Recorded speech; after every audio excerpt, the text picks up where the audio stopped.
Welcome to It's Giving Tree, the podcast that nobody asked for, but I insisted on giving anyway. It's giving everything I've ever wanted to talk about. I'm your host, Tree, and you can find me live on Twitch at twitch.tv/TreeJPG and catch up on all the fun on YouTube. Take a seat, settle down, and let's get into the dirty details. It's giving Wuthering Waves. For the uninformed, Wuthering Waves is the hot new gacha game on the market. For years, I've been passionate about a game that it's in direct competition to, Genshin Impact. Genshin Impact is an action role-playing game developed by MiHoYo. The game is set in the fantasy world Teyvat, where the nations are ruled by different gods and elements. It follows the story of the Traveler, Ether Supremacy, by the way, I really like him, who's separated from their twin sibling and must journey across the nations to find them.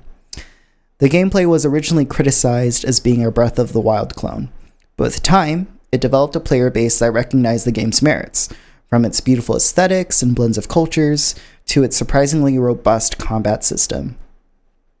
I don't feel uncomfortable saying that Genshin Impact is the gateway drug for many people unfamiliar with gacha games. Genshin has grossed nearly $4 billion by the end of 2023, making it one of the highest grossing video games of all time. So here is where we present the problem. The game has become so successful, it's monopolized its niche in the industry. Enter in a new challenger, Wuthering Waves. This is another action role-playing game developed by rival company Kuro Games, which created its splash in the game world with Punishing Grey Raven, which was praised for its punishing but addictive combat. Their follow-up, Wuthering Waves, follows the journey of Rover, an amnesiac protagonist with an unknown past who is inexplicably linked to the world's history and mythological creatures. As Rover navigates this mystical realm, they must confront the Tacit Discords, a force of enemies that blends sci-fi with traditional fantasy. Rover discovers that they have deep connections to enigmatic organizations within the world, called the Fraxidus and the Black Shores, hinting at a deeper purpose and complicated allegiances. Pretty standard fantasy storyline, but it's serviceable, and I can't lie, I am interested to see where it's going. So, why does this matter?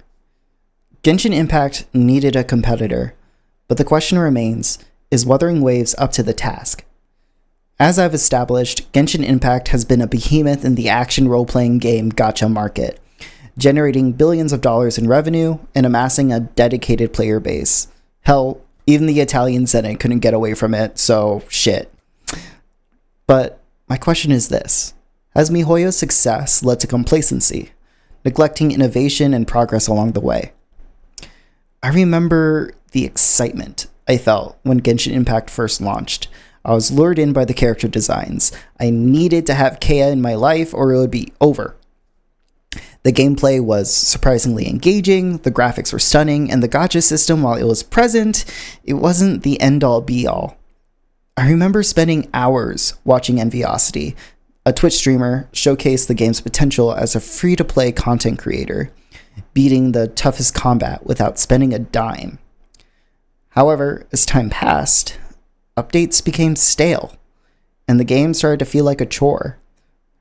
4-star characters, which are more attainable by the player base that isn't spending as much money, became less powerful as time went on, and MiHoYo seemed to rely on their established formula rather than pushing boundaries. I kind of just accepted it, and eventually just stopped playing the game altogether. Genshin just stopped being an attractive option for me to play every day, and I figured that would be the end of it for me.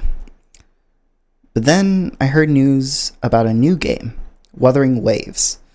It was a game that offered a fresh take on the genre. Kuro Games created a world that respects players' time and skill, with enhanced parkour and a grappling hook that makes exploration exciting. You don't have to pull for a character just so you can go up like 5 feet, unlike in Genshin. God. I was having fun playing a gacha, which I hadn't experienced in years. However, there's an elephant in the room that makes me skeptical and stops me from being 100% invested.